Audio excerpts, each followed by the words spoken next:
Hello again, and welcome to another SEC basketball preview. I'm Chris Lee, joined by Blake Lovell and Max Barr. We are Southeastern 14. We are set to preview one of two games between Alabama and Florida. Stylistically, I think this will be terrific. It'll be entertaining. If you like your high-scoring basketball, games in the 90s, 80s, 90s, maybe 100s, you're going to love this one for reasons we will outline in a moment. Before we do, a reminder, this is brought to you by BetOnline, which continues to be your number one source for all your basketball wagering needs, including pro and college hoops throughout the year with up-to-the-minute odds, stats, and trends. You can follow your favorite team's path to the playoffs with in-game betting, live contests, and all the best player props. Experience the world's best wagering platform anytime from your desktop or your mobile devices. Head to BetOnline today, become part of the team. Remember to use the promo code BELIEVE, that's BLEAV, for your 50% welcome bonus on your first deposit. BetOnline, the game starts here. Max Barr, we don't have lines as we're doing this, but we've got Ken Palm, we got Bart Torvik. Give us tip-off information, TV, and what you think the line's going to be. Yeah, we got this one tipping on 7 p.m. Eastern, 6 Central, ESPN2 prime time. What a game. The total of this thing is going to be out at 180. So that's it. It's going to be up there. 180? Ken Palm has it at 177, and I bet it might touch 80. This thing's going to be high flying, high soaring. Spread's probably going to be somewhere around 8, 9 probably. Ken Palm has it at 9, Torvik at 9.5. Usually it'll fall within a point of those two, but man, we're going to get some points in this one, Chris. Feels like the NBA All-Star game with a little more defense, maybe. Pretty much. That was something. Blake, let's start with you. Your initial thoughts on this matchup. You guys have Alabama as the best team in the conference. We disagreed, but look, it's close. Offensively, this is just a juggernaut. But Florida can play a little offense too. Again, I just reiterate, I'm so excited to see these guys go at it. Yeah, should be a good game. These two teams can score. They have both had defensive issues at times, but of course, as we noted in the power rankings, Alabama is the fourth best defensive team in the league in conference play. So I think it's, that's something that definitely has to be noted because I know overall that's something that we've talked about all year is that just, Alabama defensively, are they going to be able to get it done? Well, they've gotten it done through 12 games in conference play. This will be one of their biggest challenges so far because, as we said, Florida is playing as well as anybody. They lost one game since January, the 20th or whatever. They lost that game at Tennessee, got beat. Was that an early start, January 16th, and from there they've been really good. But as always, it's different on the road. And, I've said with Florida, they've let teams hang around a little bit, too much for my liking in some of these games. You can't let Alabama hang around. If you want to beat Alabama, you better find a way to put them away at some point. But that's just going to be way easier said than done with the way this team is shooting the ball, especially at home. And so, yeah, this should make for a pretty thrilling game when you really look at it because, this is one where if both teams bring out the bad side of their defense, they're going to give up a lot of points. Both teams bring out the good side of their offense, they're going to score a lot of points. So, this should be fun. All right, guys, when there's a game, one-sided would not be a fair way to describe it, but I think it would be fair to say that Alabama is going to be favored by anybody and everybody by a few points, computers, Vegas, everything. So when we have a game like that, especially one that is in the building of the favorite, which in this case it is in Tuscaloosa. So with that said, one feature of our previews is we kind of look at an angle where, okay, if an upset happens, the stats tell us this is where it is. I think the thing, and you guys know probably before I even say it what I'm about to say, it is rebounding. Florida is a holy terror on the offensive glass.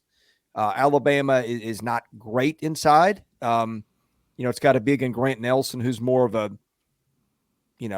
swing 4 or 5 who can score and do other things, and he is an enforcer inside. So I think that's the obvious place where if it doesn't go well, say Alabama's a little bit off on its shooting, if Florida does that's where the upset comes. I'm just curious if you guys have anything to add to that, any other places you could see something happening, or maybe elaborate on the part I just said there. Well, Chris, the numbers back you up there a little bit. There is a definite path that Florida can.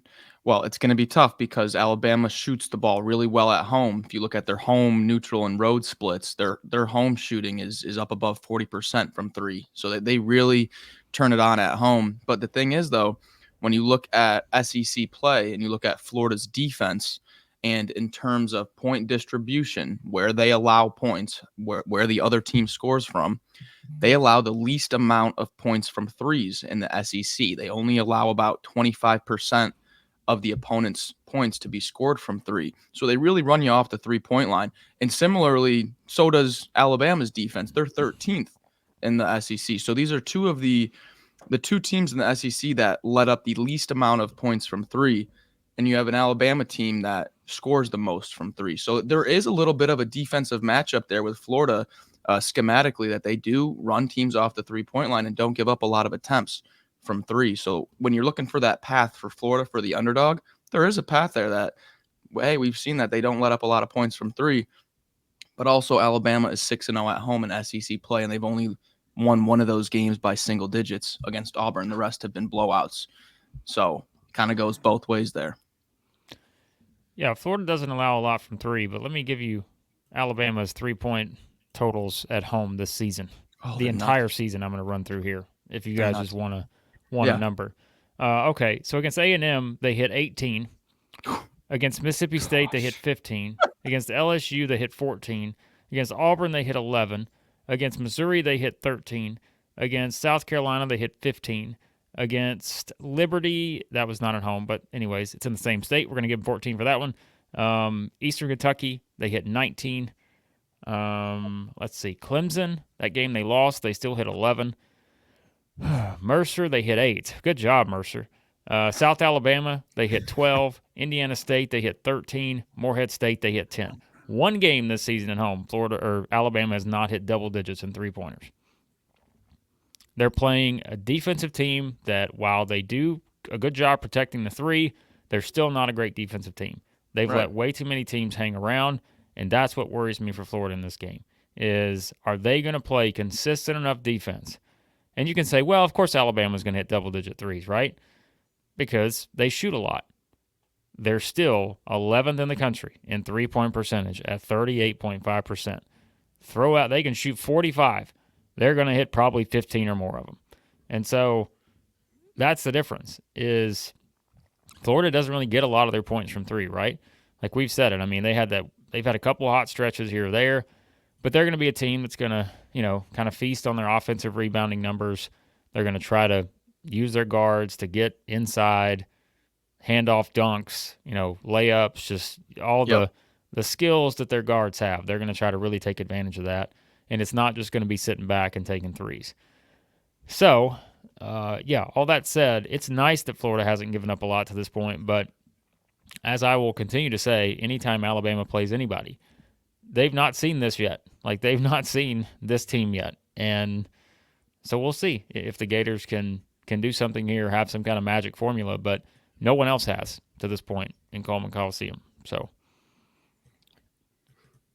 All right, I'm ready to give my pick and my final breakdown, but I don't want to rush you guys to that point if there's something else we didn't unpack here.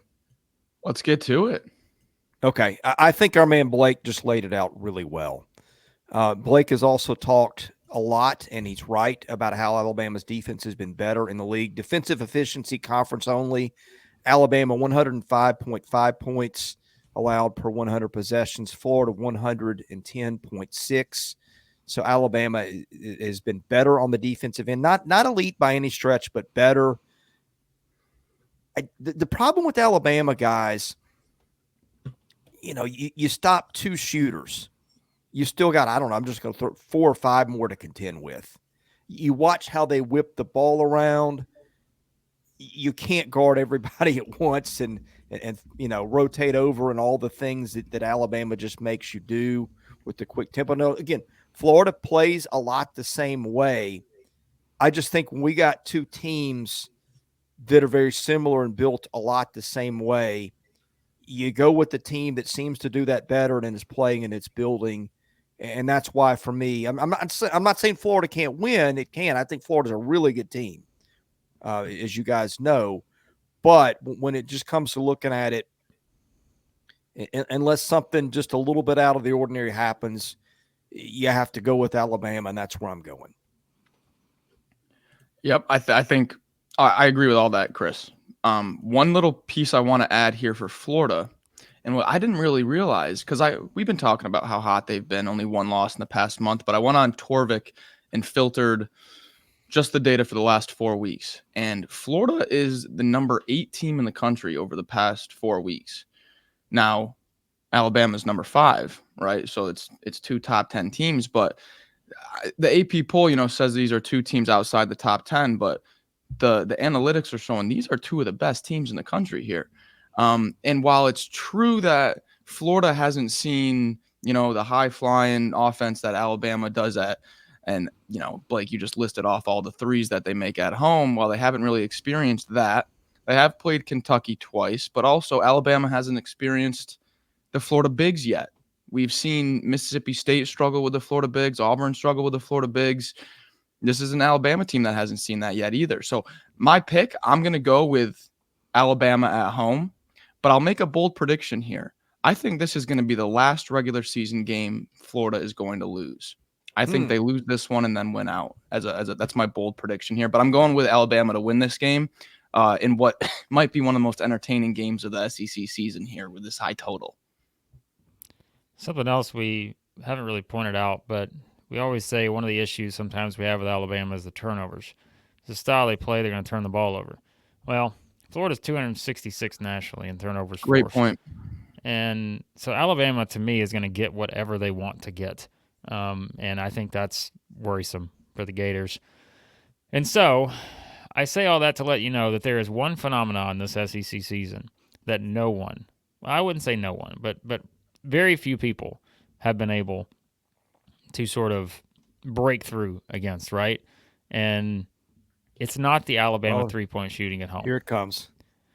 It is the Southeastern 14 kiss of death. And because of that, Max and I spent, 10 minutes just taking Chris to task in this week's power rankings about why Alabama should be number 1 on the list for the first time this season. The team that sits atop the SEC standings should be at the top of our power rankings. What a bold prediction that is. But boy, have I seen this play out before, where we put, I don't even remember who we put. We put Kentucky at number 1. Kentucky comes out, lays an egg. The downhill turn began from there. So I am not putting this on my Alabama supporters out there. I am not putting this on the team that I used as the bold prediction to win the SEC when everybody was doubting them. 6-5. Alabama's done for the season. I said, whoa. They're not done just yet. So therefore, give me the Florida Gators on the road in Coleman Coliseum. Boom. I love it when we back this man into a corner. It's my favorite part of doing this. There's a lot of teams I could do this to. I can't do it to Alabama. I can't do it. If you are a regular to our channel, you understand what just happened. If you're not, you have no idea. And if you're not, you're going to scream at me in the comments about how Alabama's not law. Trust me. Go back, watch a couple other videos. You'll see what we're doing here. You'll see what I'm doing here. I've always got a plan, There's levels to this game. There's levels to this. There are lots of levels. Our man over here is playing 3-dimensional chess. If there's such a thing. You guys made it easy chess for me. Is 2-dimensional. You made it easy for me. He knew what he was doing the whole time. Although the last time I picked against Alabama, and you guys thought it was just because I was avoiding I don't remember what was the Auburn-Alabama setup, but yeah, that didn't work out so well for them. I was actually right in that one. So hopefully for Alabama fans, I'm not right this time.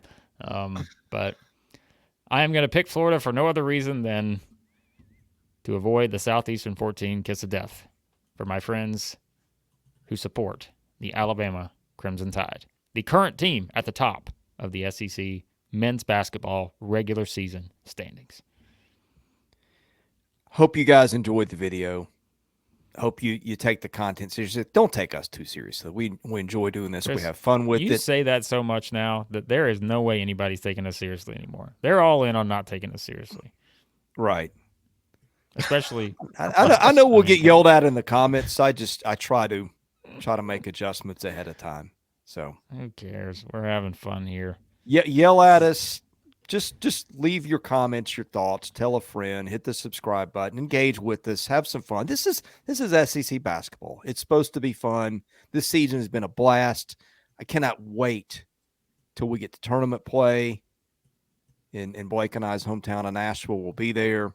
NCAA tournament, all those things. Blake is just cementing it. So you're welcome, Alabama. For Max Barr and Blake Lovell, I'm Chris Lee. This is Southeastern 14 presented by BetOnline.